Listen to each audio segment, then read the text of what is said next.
हाँ, hello. Myself Dr. B.L. Siag. Now we discuss about function of muscle और physiology of muscle. जैसा कि अपन ने पिछले लेक्चर में बात किया था मसल की एनाटॉमी के बारे में, आज अपन कुछ फंक्शनल स्ट्रक्चर के बारे में बात करेंगे कि एक मसल के अंदर या मसल फाइबर के अंदर जो कॉन्ट्रैक्शन के लिए प्रोटीन अवेलेबल रहती है वो कौन कौन सी प्रोटीन होती है।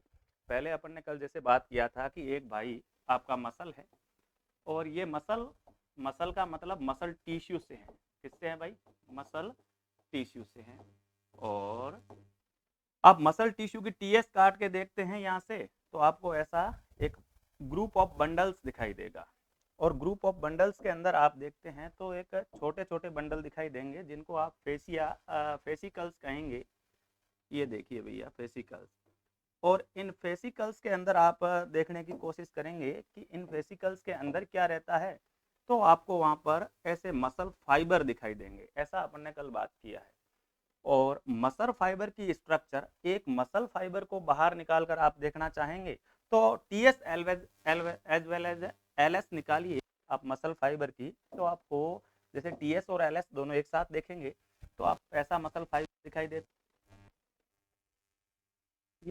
मसल फाइबर है और इस मसल फाइबर में आपको बैंड दिखाई देते हैं, स्ट्रिएशन दिखाई देता है, रेखाएं दिखाई देती है। उसके पीछे का रीजन क्या है वो भी अपन डिस्कस कर चुके हैं। देखिए रेखाएं कैसे दिखाई देती है कि आपको बैंड छोटे बैंड दिखाई देंगे। और जब आप इसकी ऊपर से टीएस देखेंगे तो वहां वहां पर आपको ऐसी डोटेड स्ट्रक्चर दिखाई देगी, है ना। ये एक मसल फाइबर है। मसल फाइबर का मीनिंग यहाँ पर किससे है भाई? मसल फाइबर मतलब मसल सेल है, मसल की कोशिका। ये मसल का मतलब मसल टिश्यू से है। और मसल टिश्यू की टीएस काटते हैं तो आपको ऐसे फेसिकल्स या फेसिकुलाई दिखाई देते हैं। इन फेसिकुलाई के अंदर आपको ऐसे मसल फाइबर दिखाई देते हैं। और मसल फाइबर की टीएस आप देखते हैं तो आपको उसके अंदर बैंड दिखाई देते हैं। ये बैंड किस चीज से बने हुए हैं उसके बारे में आप डिस्कस करते हैं तो आप पाते हैं कि ये मायोफाइब्रिल्स हैं। क्या कहलाते हैं? मायोफाइब्रिल्स कहलाते हैं भाई। ये देखिए मायोफाइब्रिल्स। एक मिनट भाई, इनको कहते हैं आप भाई मायोफाइब्रिल्स। और ये मायोफाइब्रिल्स किससे बने हुए हैं? तो आप कहेंगे ये parallel arrangement of actin and myosin है। ये मायोफाइब्रिल्स किससे बने हुए हैं, इनका आप अरेंजमेंट, इनके बारे में भी अपन ने कल बात किया था कि ये मायोफाइब्रिल्स हैं, ये एक्टिन और मायोसिन प्रोटीन से बने हुए हैं। यहाँ समानांतर रूप से एक्टिन और मायोसिन नाम की दो प्रोटीन के फिलामेंट होते हैं, वो अरेंज रहते हैं, एक्टिन और मायोसिन की। जिनकी स्ट्रक्चर के बारे में आप बात करेंगे तो आप देखते हैं कि एक्टिन और मायोसिन, एक मायोफाइब्रिल्स आपने बाहर निकाला तो आपने देखा कि कैसे एक्टिन और मायोसिन अरेंज रहती है। तो वो देखिएगा जरा, ये पतले फाइबर हैं, थिन फाइबर हैं, जिनको आप भैया एक्टिन, क्या बोलेंगे? एक्टिन। और इनके बीच बीच में थिक फाइबर जिनको आप क्या कहते हैं? मायोसिन, वो पाए जाते हैं भाई। कौन से फाइबर पाए जाते हैं? मायोसिन। ये देखिए एक्टिन के फिलामेंट्स हैं और इन एक्टिन के फिलामेंट्स के बीच बीच में आपको यहाँ पर मायोसिन दिखाई देगा, ऐसे मोटे फाइबर। मायोसिन प्रोटीन के फिलामेंट हैं और थोड़े से थिक होते हैं, एक्टिन के कंपैरेटिवली थिक होते हैं भैया। देखिएगा, ये देखिए ये मायोसिन है जो बीच बीच में आपको थिक फाइबर दिखाई दे रहे हैं, इनको आपने मायोसिन कह दिया।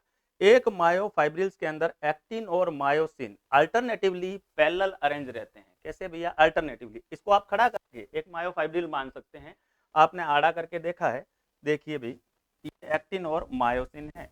इन एक्टिन और मायोसिन में जो स्ट्रक्चर है इसका क्या क्या नाम देते हैं आप देखिए। इसको आप कहते हैं भाई एक्टिन, क्या कहते हैं? एक्टिन। और इसको आप क्या कहते हैं? मायोसिन। मायोसिन का मतलब होता है थिक फिलामेंट, ये मायोसिन। और आपके एक्टिन है वो एक एंड पर आपस में एक थिन मेम्ब्रेन के थ्रू जुड़े रहते हैं। इस मेम्ब्रेन का नाम आप देते हैं जेड लाइन। क्या कहते हैं भाई? Z line. और एक जेड लाइन इधर है, दूसरी जेड लाइन इधर भी है, ये आपकी जेड लाइन। और दो सक्सेसिव जेड लाइन के बीच की जो डिस्टेंस है इसको आप एक पूरा नाम देते हैं सार्कोमियर। क्या नाम देते हैं? सार्कोमियर। दो जेड लाइन के बीच की दूरी को आप क्या बोलते हैं? Sarcomere. And sarcomere is functional unit of, है ना, functional unit of muscle means contraction की इकाई है, संकुचन की इकाई है। सार्कोमियर ही संकुचन करता है, रियलिटी में सार्कोमियर में संकुचन होता है, कॉन्ट्रैक्शन होता है, ये आप जानते हैं। और जहां केवल और केवल एक्टिन मिलेगा उस बैंड को आप किस नाम से जानेंगे, तो आप देखिएगा जहां केवल अकेला एक्टिन मिले, यानी अकेले थिन फाइबर मिले, तो उसको आप कहते हैं आई बैंड। क्या कहते हैं भैया? I band. ये देखिए यहां तक का आधा आई बैंड इधर रह गया है और आधा आई बैंड आप ये इधर रह गया है, ये है भाई आई बैंड।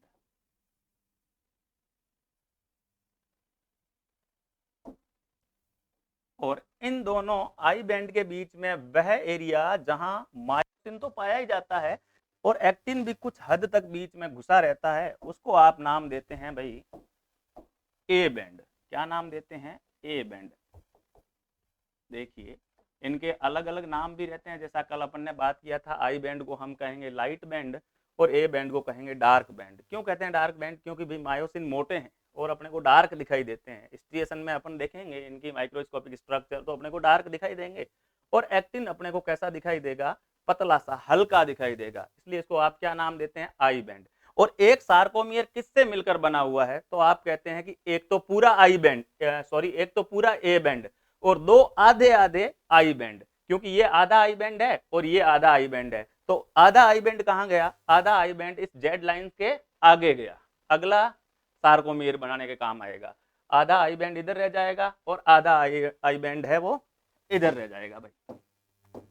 यहां देखिए सार्कोमियर किससे बना हुआ है, तो आप कहेंगे एक तो पूरा कंप्लीट ए बैंड है, एक तो क्या है? Complete A band plus plus दो आपके आधे I band, half I band. यानी अपन ऐसा भी कह सकते हैं एक आई बैंड और एक ए बैंड, लेकिन एग्जाम में कई बार पूछा जाता है तो ऑप्शन ऐसे दे दिए जाते हैं, तो आपके माइंड में कंसेप्ट क्लियर होना चाहिए। आधा आई बैंड इधर आ जाता है, आधा आई बैंड इधर आ जाता है और एक कंप्लीट ए बैंड आ जाता है। अब आप मसल जैसे कॉन्ट्रैक्ट कर रही है तो उनके फंक्शनल प्रोटीन के बारे में अभी अपन डिस्कस करेंगे, तो आप देखते हैं दोनों जेड लाइन पास पास आती है, यानी ये एक्टिन फिलामेंट है, ये मायोसिन के ऊपर फिसलते हैं, है ना, ऐसे फिसलेंगे, और ये मायोसिन के ऊपर फिसल में एक दूसरे को छू लेंगे। कौन से बैंड? एक्टिन के दोनों आएंगे पास पास, ये दोनों में पास आएंगे और एक दूसरे को टच करेंगे, तब सार्कोमियर की विड्थ है वो कम हो जाएगी, चौड़ाई क्या हो जाएगी भाई?